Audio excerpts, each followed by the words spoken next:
오늘 우리에게 주시는 말씀입니다. 민수기 31장 25절에서 54절까지의 말씀입니다. 민수기 31장 25절에서 54절까지의 말씀, 우리 한 절씩 교독하며 말씀을 보겠습니다. 주님께서 모세에게 말씀하셨다. 너는 제사장 엘르아살과 회중의 집안 우두머리와 함께 전리품의 수와 포로로 잡아온 사람과 짐승의 머리수를 세어라. 너는 전리품으로 가져온 것들을 반으로 나누어서 반은 전쟁에 나갔다 온 군인들에게 주고 반은 모든 회중에게 주어라. 전쟁에 나갔다 온 사람들에게서는 나 주에게 바칠 세금 몫으로 떼어내어라. 사람이든 소든 나귀든 양떼든 그 500분의 1을 그들에게 나누어 준 절반에서 떼어내어 나 주에게 바치는 제물로 제사장 엘르아살에게 주어라. 이스라엘 자손에게 나누어 준 절반에서는 사람이든지 소든지 나귀든지 양이든지 그 어떤 가축이든지 50분의 1을 떼어내어 주의 성막을 보살피는 레위 사람에게 주어라. 모세와 제사장 엘르아살은 주님께서 모세에게 명하신 대로 하였다. 제각기 약탈하여 자기 것으로 삼은 약탈물 말고도 그들이 빼앗아 온 전리품은 양이 67만 5천 마리, 소가 7만 2천 마리, 나귀가 6천 마리였다. 였으며 처녀는 모두 3만 2천 명이었는데 그들은 남자와 동침하지 않은 사내를 안 일이 없는 처녀들이었다. 이 가운데서 절반이 전쟁에 나갔던 군인들의 몫으로 돌아갔다. 양은 33만 7,500마리가 그들의 몫이 되었다. 그 양 가운데서 675마리는 주님께 드리는 세금으로 바쳤다. 소는 3만 6천 마리이고 그 가운데서 주님께 드린 세금은 72마리이다. 나귀는 3만 500마리이고 그 가운데서 주님께 드린 세금은 61마리이다. 사람은 16,000명이고 그 가운데서 32명을 주님께 세금으로 드렸다. 모세는 주님께 제물로 드린 세금을 제사장 엘르아살에게 주었다. 이렇게 모세는 주님께서 명령하신 대로 하였다.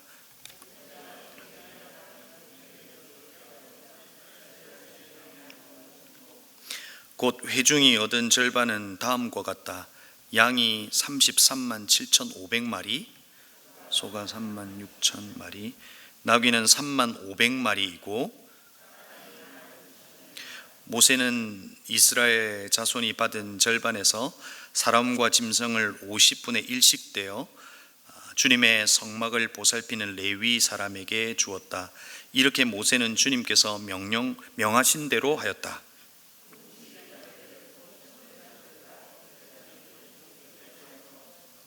보고하였다. 소관들이 이끄는 부하들이 세어 보았는데 우리 쪽에서는 한 사람도 실종되지 않았기에 주님께 예물을 가져왔습니다.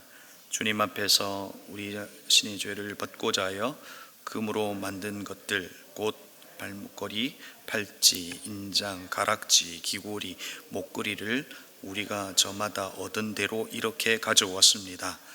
모세와 제사장 엘르아살은 그들에게 금으로 만든 온갖 세공품을 다 받았다.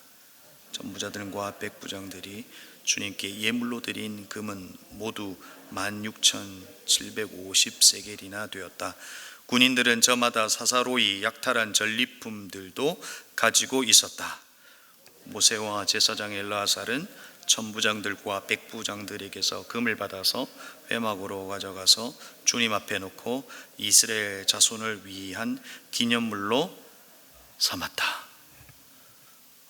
여러분, 소양 마리수 세시느라 수고하셨습니다.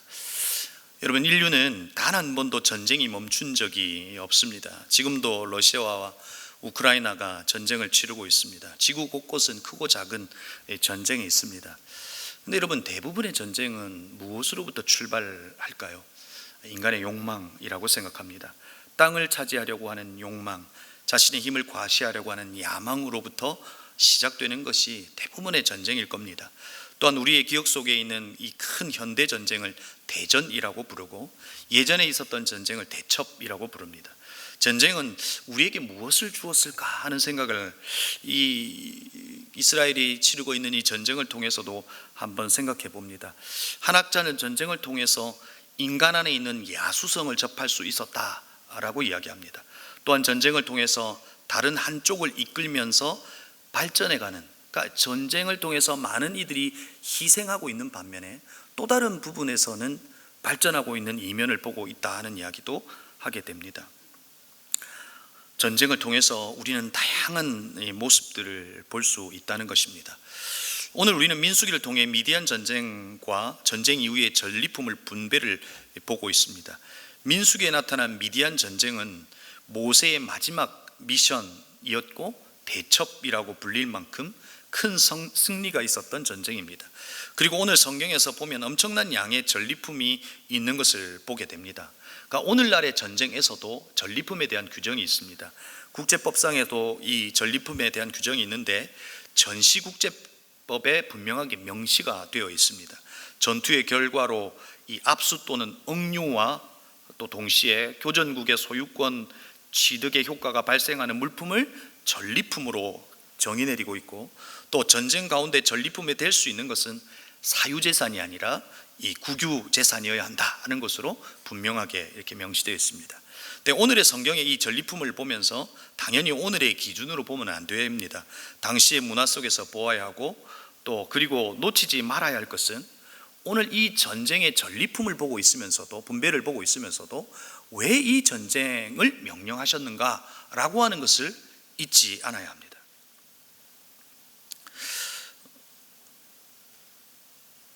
물론 이 전쟁을 보면서 벌어지는 이 많은 그 일들이 인간적인 면에서 보면 이해되지 않는 부분도 분명히 있는 것도 알 수 있습니다. 먼저 우리가 그들이 전리품은 어떤 것들이 있는가 오늘 성경이 기록하고 있습니다. 양이 60만 5천 마리, 소가 7만 2천 마리, 나귀가 6만 1천 마리, 처녀가 3만 2천 명. 이것을 돈으로 환산해도 이 엄청난 금액일 겁니다. 제가 그냥 간단하게 한번 계산을 해봤는데, 여러분 소 한 마리의 시세가 지금으로 보면 비싼 건 한 1,000만 원 정도 됩니다. 그렇죠?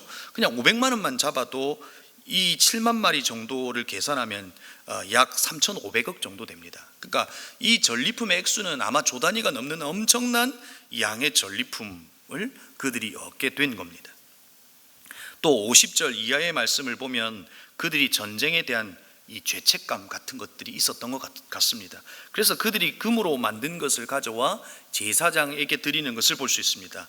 그 양도 16,750세겔이 되었는데, 이 세겔이라고 하는 것이 하루 한 2달의 품삯 정도 되지 않습니까? 그걸 계산해 보면 한 1,000억 정도 넘는 이 엄청난 양의 이 전리품들을 우리가 보고 있다는 겁니다. 그런데 여러분, 지금도 분배의 문제는 참 어렵습니다. 부모에게 받은 재산을 분배하는 문제로 다투기도 하고, 그 갈등은 사이좋은 이 가족이 원수가 되기도 합니다. 하지만 하나님께서 이 부분을 명확하게 그리고 깔끔하게 정리하는 것을 우리는 볼 수 있습니다. 오늘 내용을 정리하면 이렇게 간단하게 정리할 수 있습니다. 하나님께서 이 전리품을 분배하실 때 백성, 그러니까 회중과 군인 둘로 나눕니다. 그래서 이 전리품을 반씩 전리품을 나누게 되는 겁니다. 그러니까 소만 보면 3만 6천 마리씩 이렇게 나누게 되는 것이죠. 물론 이제 그런 생각도 했습니다. 설교를 준비하면서 이 많은 가축들을 어떻게 세웠을까? 만약에 이들이 한 마리씩 센다 그러면 며칠씩 세지는 않았을까? 이런 궁금증도 생기긴 했습니다. 아무튼 반씩 나누게 되고, 또 여기에서 살펴볼 수 있는 것은 전쟁이 나가지 않는 백성에게도 전리품을 나누어 주었다는 겁니다. 무엇을 의미하는 걸까요? 모두가 하나의 공동 운명체라고 하는 것을 사실상 이 전리품을 나누어 주는 것으로도 이야기하고 있는 거죠. 그리고 백성에게 준 전리품의 50분의 1을 레위 지파에게, 그리고 군인에게서 난 500분의 1을 제사장에게 나눈 것을 보게 됩니다. 군인에게는 500분의 1, 그리고 백성에게는 50분의 1을 통해서 나누는 것을 볼 수 있는 거죠. 전쟁에 나간 이들에 대한 배려일 수도 있을 겁니다. 이처럼 전리품의 분배가 일어났고 이제 가나안으로 입성하면 됩니다. 이들의 전리품은 가나안에서의 삶에 큰 도움이 되었을 겁니다. 그러면 하나님께서 이 전쟁을 통해서 이 전리품을 획득하고 그들이 가나안 땅에서 그들이 소유한 이것으로 살아낼 수 있도록 하는 하나님의 배려일까요? 이 전쟁이 그와 같은 성격일까 하는 것을 우리는 생각해 봐야 합니다. 그러면서도 우리의 생각 속에서 떠나지 않는 생각이 있습니다. 하나님은 이와 같은 이 미디안 전쟁을 이렇게까지 하셔야 하나 하는 것입니다. 한 민족을 몰살에 가깝게 하는 이 전쟁을 하셔야 하나 하는 생각을 하게 됩니다. 여러분, 우리의 성경 속에 나타나 있는 많은 이야기를 100% 다 이해할 수는 없습니다. 하지만 우리는 다시금 왜 이 전쟁이 일어났고 그리고 이 전쟁 이후에 이 전리품이 나뉘어지는지를 생각해 보아야 합니다. 많은 전쟁이 인간의 욕망으로부터 출발합니다. 미디안 전쟁도 하나님의 욕망으로부터 출발한 것일까요? 아닙니다. 미디안 민족은 아브라함의 후처 거두라의 자손이죠. 아브라함의 자손입니다. 모세의 아내도 미디안 사람입니다. 왜 이들이 원수가 되고 전쟁을 통해서 이와 같은 일들이 일어났을까 하는 것입니다. 우리는 민수기 31장을 보면서 민수기 25장의 사건을 기억해내야 합니다. 시딤에서 벌어진 이 바알 부올의 사건입니다. 그들이 모압 여인들과 음행을 했습니다. 우상을 섬겼습니다. 그리고 25장 6절의 이후에 보면 미디안 여인이 진영 안으로 들어와서 음행을 하고 우상을 섬기는 것을 볼 수 있습니다. 심지어 산당을 세우기까지 합니다.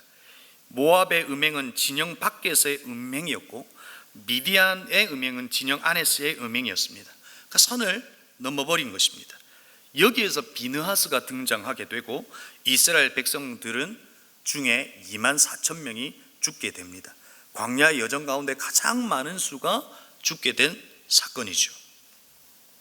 하나님은 이 일로 이스라엘 자손의 원수를 갚으라라고 31장 서두에서 모세에게 마지막 미션을 주고 계신 것입니다. 왜요? 하나님께서 이 전쟁을 통해서 전리품을 얻게 하고 이것을 통해서 가나안에서 먹고 살기 위한 그 전쟁으로 이 미디안 전쟁을 하신 것이 아니라는 것입니다. 이것은 사실상 이스라엘 백성들을 지키기 위함이고 하나님께서 목숨보다 더 중요한 것이 무엇인지를 알려주기 위함입니다. 여러분, 하나님의 목표는 사실상 가나안으로 들어가는 어떤 물리적 장소를 옮기는 것이 목적이 아닙니다. 하나님의 목적과 하나님의 목표는, 이들을 향한 하나님의 목표는 거룩한 나라가 되고 왕같은 제사장이 되고 하나님의 소유된 백성이 되는 것이 하나님의 목표입니다. 그들이 소유하는 것으로, 그들이 무언가를 하는 것으로 그의 존재가 하나님의 백성이 되는 것을 드러내는 것이 아니라 그들이 존재론적으로 거듭나는 것이 하나님이 이들을 향한 목표라는 겁니다. 그러기에 이 음행의 문제를 끊어내지 않으면 어떤 일이 벌어질까요? 이 음행의 문제를 심각하게 다루지 않으면 이 음행의 문제는 가나안 땅으로 가서 여전히 이어진다는 겁니다. 이스라엘 백성들이 24,000이 죽었지만 이 음행의 문제를 끊어내지 않으면 더 많은 이들이 죽을 수 있다는 겁니다. 사실상 이들이 벌이고 있는 이 전쟁은 영적인 전쟁이다라고 볼 수도 있는 겁니다. 가나안 땅은 우상과 음란이 가득한 땅입니다. 이들이 이곳에서 미디안의 전투를 기억하는 겁니다. 하나님은 거룩을 지키는 것이 목숨보다 더 중요한 것을 알게 하시는 것입니다. 이들이 전리품을 가지고 하는 것이 더 중요한 것이 아니라 이들이 하나님이 목표하신 그 거룩을 지키는 것이 더 중요한 것인 것을 알게 하시는 것입니다. 여러분, 이 전쟁의 내용이 어떻습니까? 전사자가 한 명도 없는 전쟁입니다. 어느 누구 한 사람도 나의 힘으로 한 전쟁이라고 말할 수 없도록 하나님께서 하신 전쟁으로 이들 속에 기억되게 하시고 무엇이 중요한지를 알게 하시는 겁니다. 이들이 획득한 전리품을 보면서 와, 내 소유가 늘어났구나, 하나님은 나의 입을 것과 먹을 것을 책임져 주시고 내 소유가 늘어나는 것으로 하나님이 얼마나 위대하신지를 이 땅 가운데 드러나시는구나. 여러분, 이것을 생각하기를 원하셨을까요? 소유가 늘어나는 것으로 기뻐하는 것이 아니라 그들이 그들의 전리품을 바라보면서 이 전쟁은 하나님께서 하신 전쟁이고 하나님께서 이 전쟁을 통해서 음란을 끊어내시고 그리고 가나안 땅으로 갔을 때 정말 무엇이 더 중요한지 그것을 알게 하시는 하나님을 바라보라는 겁니다. 사랑하는 성도 여러분, 하나님은 비느하스와 같은 하나님의 마음을 품은 한 사람, 그 거룩을 꿈꾸는 한 사람, 소유와 무엇을 하는 것으로 내 존재를 찾는 사람이 아니라 하나님의 소유된 백성으로 하나님의 하나님 되심을 드러내는 거룩한 한 사람을 찾으십니다. 우리 시간 함께 말씀을 기억하며 기도하십시다. 우리는 우리와 상관없는 소의 마리수를 세웠고 양의 마리수를 세웠습니다. 하나님께서 왜 이와 같은 내용을 수많은 전쟁들 가운데 이 미디안의 전쟁을 기록해 두셨을까요? 기억하라는 겁니다. 이 전쟁을 통해서 내가 무엇을 중요하게 생각하는지를 기억하라는 것입니다. 가나안으로 들어갔을 때, 그리고 내가 너희를 향한 목적은 가나안 잣에 이르는 것이 목적이 아니라 너희들을 거룩한 백성이 되게 하는 하나님의 목표를 기억하라는 겁니다. 오늘 시간 말씀을 기억하며 기도할 때 하나님이 우리를 향하신 하나님의 꿈, 거룩한 나라가 되고 하나님의 그 백성이 되는 그 꿈을 우리도 꾸게 하시고 우리 다음 세대를 향하여 그와 같은 꿈을 또한 꾸며 이 시대를 살아내게 해달라고 우리 함께 기도했으면 좋겠습니다. 두 번째로 오늘은 국가와 선교사를 위하여 기도합니다. 이 나라와 민족을 위해서 기도해야 합니다. 하나님, 이 나라와 민족을 불쌍히 여겨 주옵소서. 먹고 사는 것, 그것이 가장 중요한 것이 아닌 것을 알게 해주시고 하나님을 아는 백성이 될 수 있도록 인도해 달라고 기도하십시다. 그리고 세계 각국에 주의 복음을 들고 있는 우리 선교사님들을 기억하여 주셔서 그들을 보호하여 주시고 그들에게 날마다 주시는 하나님의 은혜가 가득할 수 있도록 도와달라고 기도하십시다. 그리고 우리 7월 17일은 순교 기념주일로 지킵니다. 하나님의 순교의 의미를 깊이 생각하게 하시고 하나님, 이 시간 속에서 우리는 어떤 삶을 살아내야 되는지 하나님 깊이 생각하고 묵상하고 아는 시간이 될 수 있도록 도와달라고 기도하시고요. 또 이번 주일에는 유아 세례가 있습니다. 하나님, 우리의 다음 세대가 정말 믿음의 자녀가 될 수 있도록 우리 유아 세례를 기억하시면서 또한 다음 세대를 기억하시면서 우리 시간 합심으로 기도하시고 또 여러분이 가져오신 기도의 제목으로 이 시간 합심으로 함께 기도하시겠습니다.